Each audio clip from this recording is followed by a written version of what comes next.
Makar Sankranti, Bihu. This is festival season in India. Different corners of India celebrating different names. In Bihar it's called Khichdi and various names, but the entire India is celebrating this day. And we are very fortunate to have two ministers here. Minister for Commerce and Industries, Mr. Suresh Prabhu is here, and Minister of State for Home, Mr. Kiran Rijiju is there. So I invite both the ministers to come to the dais. So I invite His Excellency the High Commissioner of India for UK, Mr. Y.K. Sinha, to give the formal welcome address.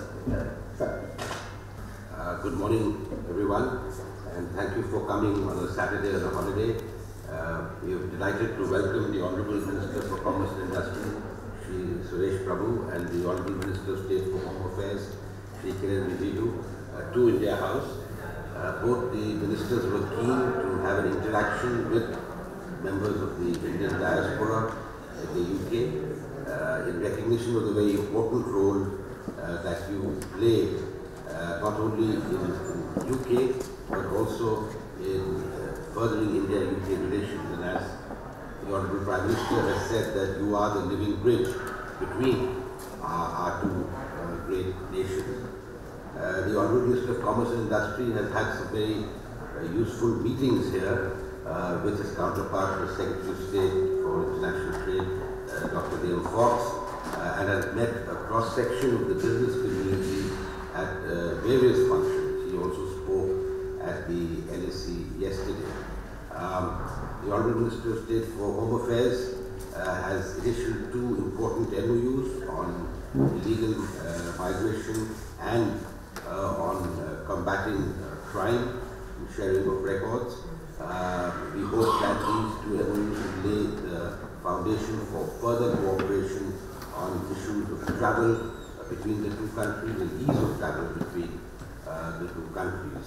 We are delighted to have them here to speak to you on what is happening in India and of course on India-UK relations, because what is happening in India is important, and while the media here does not really accurately reflect many times what is happening in India, but if you follow what's happening in India in terms of our development, our growth, you will realize that the Indian success story is truly on its way to making India already a great nation, but to make India one of the greatest nations in the world. And I think the contribution of the diaspora obviously is very important. We are happy that we have some members of Parliament, in fact, from the House of Lords, Lord Sheikh, who had just attended the PIO Parliamentarians Conference in Delhi, which was held on the 9th of January, and of course the Honourable Vice President, Prime Minister, External Affairs Minister, the Deputy Chairman of the Rajya Sabha, the Deputy Speaker of the Lok Sabha, amongst other dignitaries, met and interacted with the PIO parliamentarians. And we're very proud that we have such a large number of PIO parliamentarians all over the globe, and particularly in the UK. So with these words, I'd like to once again welcome the Honourable Ministers and welcome all of you to India House. Thank you. For the information of the Honourable Minister, sir, the gathering here, the diaspora here in UK is very vibrant, and always with the High Commission for whatever activities we undertake. For the past 1 week after the year-end holidays, we had many meetings here. Yesterday we had Vivekananda, Swami Vivekananda, the Youth Day of India celebrations, and prior to that we had several community events here. Here are the leaders of the communities and representing different regions and different communities, smaller communities. And also we have a large number of students here, our engagement with the students. If you see the broader picture, the Indian diaspora community came here in 3 waves, we can say, although it is as old as the British trade with India itself. But the first wave of diaspora came in 1945, immediately after the Second World War. There was a vacuum in the industries here. So a large number of semi-skilled and unskilled laborers, they came. That was the first wave. Second wave came in 1970s, when in Africa, things become difficult due to some rulers. Second wave of migrants came from Africa, although they are originally from India. And that time also we had a large number of doctors moving to UK in later 60s and 70s. And in 90s came the top-notch professionals, mainly in the IT field, also in the financial, legal, and whatever you name it, they are there.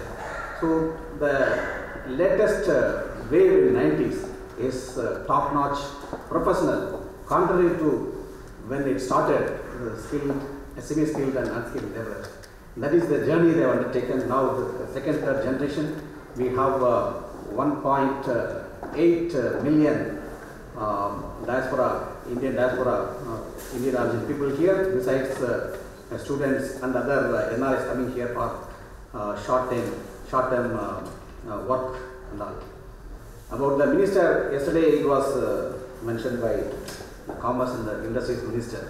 So India has been doing extremely well, the progress that has been made. So the commerce and industries require security to prosper. So it so happened that Commerce and Industries Minister is also accompanied by the Minister of State for Home Affairs to provide the necessary security to prosper. So it is not told by me, it's told by Minister, Honorable Minister Suresh Prabhu himself. Now I invite Honorable Minister of State for Home Affairs, Mr. Kiren Rijiju, to give his address. Thank you so much, my senior colleague Suresh Prabhuji, the Indian High Commissioner here, Sinha Saab, Deputy High Commissioner, Patnaik Saab, senior officials and distinguished ladies and gentlemen, namaskar. This is one of my longest stay in England. I had come here before as a member of parliament, as a private citizen when I was very young in college, university days. I used to admire a lot about those Indians who have stayed on in England and did so many things. There used to be lots of distance. I used to meet some of the Indians, they said, "Desh ka bahut yaad aa raha hai." You are nostalgic, you think about India. And I used to meet, there was one Mr. Mehta, he used to sell that cassette, VCR cassette. So whenever he thinks about India, he says, he pick up an old movie and then play it. But now it's so close, the click of mouse, internet, telephone. So actually the distance is actually gone. There's no distance. So whether you're in London or in India, what I've realized is that the Indian diaspora in England, as has been mentioned, not only very vibrant but very vocal. I used to always feel that India is a country of huge population with ancient civilization. We never got our due recognition worldwide. In the Global Committee of Nations, India never got its due recognition and position. I always felt that, because I've traveled a lot. I was mentioning High Commissioner yesterday, I've traveled around 154 countries. I don't think any other Indians travel like me. I've traveled a lot. I've seen whole globe, from a tiny, small nation to large countries. But things have changed over the past few years. And as a minister, I've traveled widely as an immigration minister, and so many portfolios which comes into home ministry. I have seen the perception which people have about India has changed considerably in the last few years. Partly because of you all, partly because of the efforts the government of India is doing, partly because the way things have changed globally. So there are many reasons. And India is occupying closely to its rightful position. And we always say that India must reoccupy, rediscover its own position. And I feel that the Indian diaspora, the people of Indian origin in UK, you are playing a very important role in that. And as a person who is dealing directly with immigration also, we have ensured that the flow of people between countries to India must be very smooth. We don't want illegal movement of people. We want everything to be smooth and legal. And as you know, we have done away with the PIO. We have all merged into OCI. And before Prime Minister had announced, I had made many trips to various countries and tried to find out the concerns of the people of Indian origin. And we have tried to provide maximum facility, whatever possible, from the government of India side. I don't claim that we have done everything. It's a process, but we are very proactive to the concerns of the people, not only the Indian origin, but even the people of other countries. And we have extended, now we have crossed 160 countries where this electronic visa system, online visa system has been extended to most of the countries. And when I go back, I'll be signing a few more files to clear the remaining countries, except some of the countries we have certain concern. This particular visit, as I said, now today is my 4th day and final day. It's been very fruitful. First of all, I must thank the Indian High Commission for extending the wonderful assistance and the arrangement which they have made with my counterparts here. So all the meetings have gone down very well.